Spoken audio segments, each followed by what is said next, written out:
The wedding hall smelled faintly of roses and polished wood, the kind of scent that clung to the air when too many flowers were crammed into one space. White chairs were arranged in neat rows, ribbons tied with precise bows, and the faint hum of conversation filled the room. I stood near the archway, veil tucked behind my shoulders, waiting for the signal to step forward. My hands wouldn't stop trembling, and I tried to hide them by gripping the bouquet tighter than necessary. It should have been the happiest day of my life. Daniel, my fiancé, was waiting at the end of the aisle, the weight of our future stretched across his expression. But my stomach twisted as if something in the air warned me that the script we had prepared, the vows, the promises, the first kiss, was about to tear apart. The music shifted. Guests turned toward the doors at the back of the hall. I expected the bridal march to start, but instead a new figure stepped inside, stealing every pair of eyes in the room. Marcus. My ex. The man I hadn't seen in years, the one I swore I would never face again. My breath caught. He wasn't supposed to be here. He had no reason to know this wedding was even happening. Yet there he stood in a dark suit, scanning the room with a calm, unsettling confidence. His eyes locked on me immediately, and then, almost casually, they slid toward Daniel. Daniel froze. His jaw tightened, shoulders squared, and for a fleeting second, I saw recognition flicker across his face. That single glance was sharper than any words Marcus could have spoken. They knew each other. Whispers rippled through the guests. A few heads turned toward me as if waiting for my reaction. I forced a smile, pretending this was nothing, but inside my chest a storm was already forming. My legs felt weak beneath the dress, and I gripped the bouquet tighter, petals crushing under my fingers. The coordinator gestured for me to begin walking, but my eyes stayed glued to the two men. Daniel quickly adjusted his expression, smoothing his features into practiced calm, the way he did whenever business clients tested him. But his hands betrayed him. They flexed at his sides, restless and uncertain. Marcus didn't move from the doorway. He leaned casually against the frame, like he had all the time in the world, as if he belonged there. No invitation. No explanation. Just that look, straight at Daniel, then back at me, like he was daring me to ask the question no bride should have to ask on her wedding day.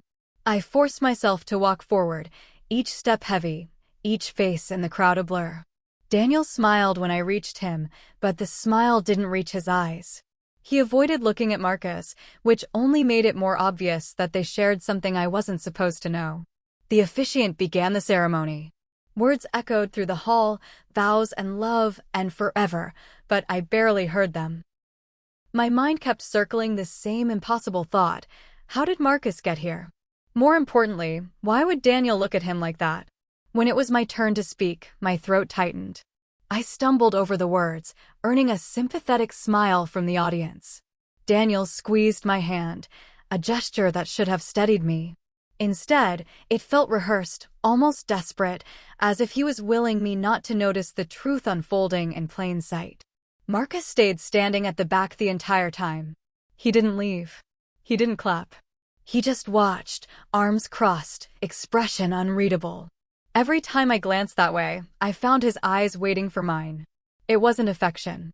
It wasn't bitterness. It was something else, something that made my skin crawl. By the time the officiant declared us husband and wife, I could barely breathe.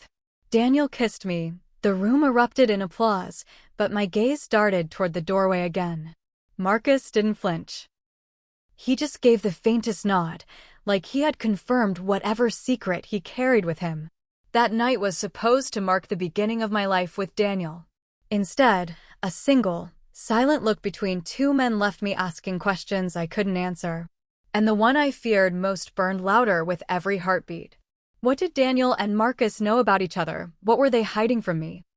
The reception hall buzzed with laughter and clinking glasses, but all I heard was the echo of that look, Daniel's eyes flicking to Marcus like a silent confession. My smile stayed plastered on my face as relatives hugged me, but the unease spread through me like ice. I slipped away after the first toast, heart pounding, needing answers. Marcus was easy to find. He lingered near the exit, untouched drink in hand, as if he was waiting for me. His expression was calm, too calm, as though the chaos of barging into a wedding wasn't his tone. "What are you doing here?" My voice came out sharper than I expected. He tilted his head. "I was invited." The words hit me like a slap. Invited? Daniel had sworn he cut all ties with Marcus, that their paths never crossed. I shook my head. By who? Marcus's lips curved, not into a smile, but something smug, knowing. He didn't answer directly. "You should ask your new husband that question." My stomach twisted. He was baiting me, but the certainty in his tone made me hesitate. For years, I believed Marcus was a closed chapter, messy, painful, but over. Yet here he was, standing in my wedding hall, speaking like he held the missing piece of a puzzle I didn't know existed. I walked back to Daniel, forcing my legs to move despite the weight pressing against my chest. He was surrounded by his friends, laughing too loud, glass raised. When I touched his arm, he flinched before quickly covering it with a smile. "Why is Marcus here?" I whispered. Daniel's eyes darted toward the corner where Marcus stood. His voice dropped low. "Ignore him. He doesn't matter." But his jaw tightened, and he wouldn't look me in the eye. The pit in my stomach deepened. "Did you invite him?" He hesitated. That split second of silence screamed louder than any denial could. Then he leaned close, voice strained. "We'll talk later." "Not here." "Later. Always later." I felt the anger spark inside me, sharp and steady. As the night wore on, Marcus never left. His gaze followed me across the room, each glance a reminder that Daniel wasn't telling me the full truth. I tried to play the part, smiling for photos, thanking guests, but the air grew heavier, like a storm waiting to break. By the end of the reception, I knew one thing with painful certainty: Daniel and Marcus shared something they refused to name. And if Marcus was bold enough to show up uninvited or, worse, welcomed, then the truth was far bigger than I imagined. The question that gnawed at me shifted, darker and heavier now.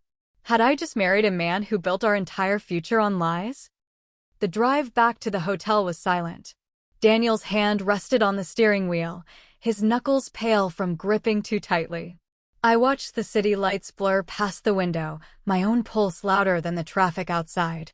When we reached the suite, I didn't wait.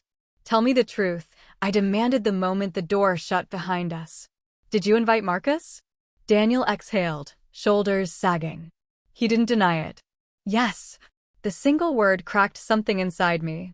"Why?" He rubbed his face with both hands. "I needed to know if you were really over him. If you could look him in the eye and choose me without hesitation." My breath caught. "You ruined our wedding day because you wanted to test me?" His voice rose. "I had to be sure. He's always been between us, Violet. Even when you said it was over, I saw the way you avoided his name, the way you tensed when his memory came up. I couldn't spend my life wondering." I stared at him, stunned by the cruelty of it. "So you staged this? You brought him here just to watch me squirm?" Daniel's silence was worse than denial.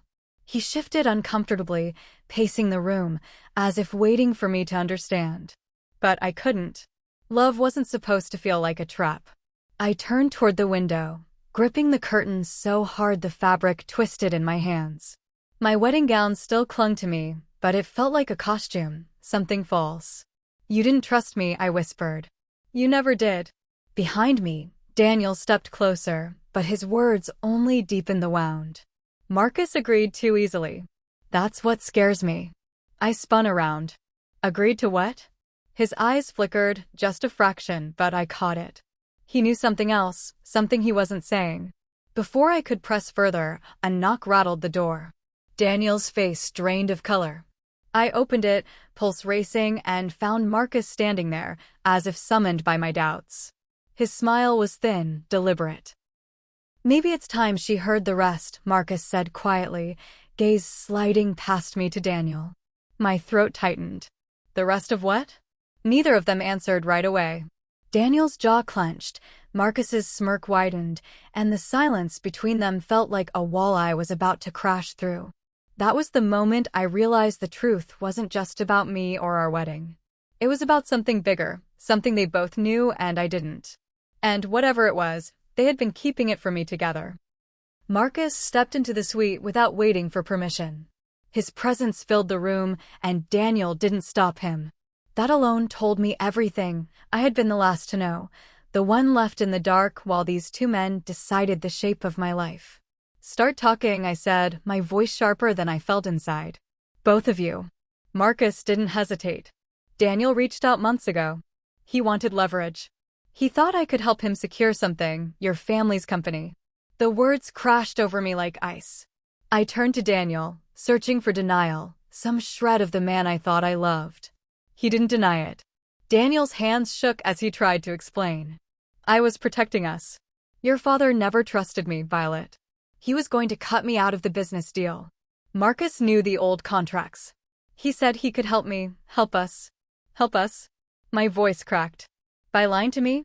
By dragging my ex into my wedding day?" Marcus leaned against the wall, arms crossed. "He wanted proof you were loyal. To him. To his plan. That's why I showed up today. And you passed, Violet, you chose him. The irony is, he failed you." Daniel's face hardened. "I did it for us. Everything I've built with you, our future, it depended on your father's approval. Without it, I had nothing." My chest burned with betrayal. "So you used me. You used my family. You used this marriage to climb higher." Silence. Heavy, suffocating. Daniel lowered his eyes. He didn't fight back. Something inside me broke, but not in the way Daniel expected. The fear that had held me frozen was gone, replaced with a clarity so sharp it steadied my voice. "This marriage is over. Right here. Right now." Daniel's eyes widened, panic flashing across his face. "Violet, wait." I shook my head, pulling the ring from my finger. "You never loved me. You loved what I could give you." I placed the ring on the table, turned, and walked to the door. My hands trembled, but with each step I felt lighter, stronger. For the first time that night, I chose myself. Marcus followed me into the hallway. "You did the right thing," he said quietly. I stopped, meeting his eyes. Something about his calm unsettled me. "Why help me?" He slipped a folded document into my hand. "Because Daniel isn't done. He planned a merger, with or without you." I unfolded the paper, pulse racing. It wasn't just betrayal of love, it was theft, manipulation, an entire scheme built behind my back. And as I stared at the proof, one chilling truth set in.